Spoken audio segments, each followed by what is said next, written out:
বৃদ্ধাশ্রমের গল্পকে উপজীব্য করে নির্মিত হয়েছে নতুন সিনেমা দায় মুক্তি। এটি মুক্তি পেতে যাচ্ছে আগামী ৭ জানুয়ারি।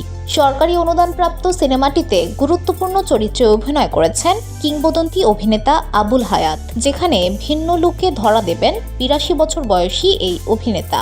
সমাজের দায়বদ্ধতায় জড়ানো পারিবারিক এবং সামাজিক গল্পের চলচ্চিত্রটিতে তার স্ত্রীর ভূমিকায় অভিনয় করেছেন আরেক ২১ পদকপ্রাপ্ত অভিনেত্রী দিলারা জামান। এ প্রসঙ্গে আবুল হায়াত বলেন, আমি আর দিলারা ভাবি অনেক নাটকে কাজ করলেও প্রথমবার একসঙ্গে সিনেমায় অভিনয় করেছি। প্রযোজক এবং পরিচালকের আগ্রহী মূলত আমার এই সিনেমায় কাজ করা। গল্পটা ভালো লেগেছে আমার চরিত্রটিও। দিলারা জামান বলেন, হায়াত ভাইয়ের সঙ্গে অনেক নাটকে কাজ করা হয়েছে। দায় মুক্তি সিনেমায় কাজ করার মধ্য দিয়ে সিনেমাতেও একসঙ্গে কাজ করা হলো আমাদের। গল্পটা আমার কাছে খুব ভালো লেগেছে। সিনেমাতে যারা অভিনয় করেছেন প্রত্যেকেই যার যার চরিত্রে ভালোভাবে অভিনয় করার চেষ্টা করেছেন।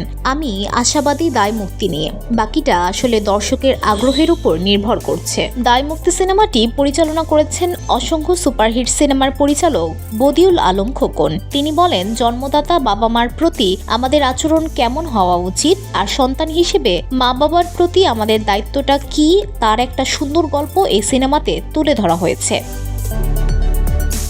সামাজিক গল্পের সিনেমাটি আশা করছি সবার ভালো লাগবে। জসিমউদ্দিন প্রযোজিত সিনেমাটিতে জুটি বেঁধে অভিনয় করেছেন চিত্রনায়ক সাইমন সাদিক ও চিত্রনায়িকা সুস্মি রহমান। এর বিভিন্ন চরিত্রে আরও অভিনয় করেছেন সামিয়া নাহি, সুচরিতা, সুব্রত প্রমুখ। দায় মুক্তি সিনেমায় মনিরুজ্জামান মনিরের লেখা ও আলী আকরাম শুভর সুরে একটি গানে কণ্ঠ দিয়েছেন শ্রোতাপ্রিয় গায়ক মনির খান। গানটি জীবন্ত কিংবদন্তি অভিনেতা আবুল হায়াতের লিপে দর্শক উপভোগ করবেন।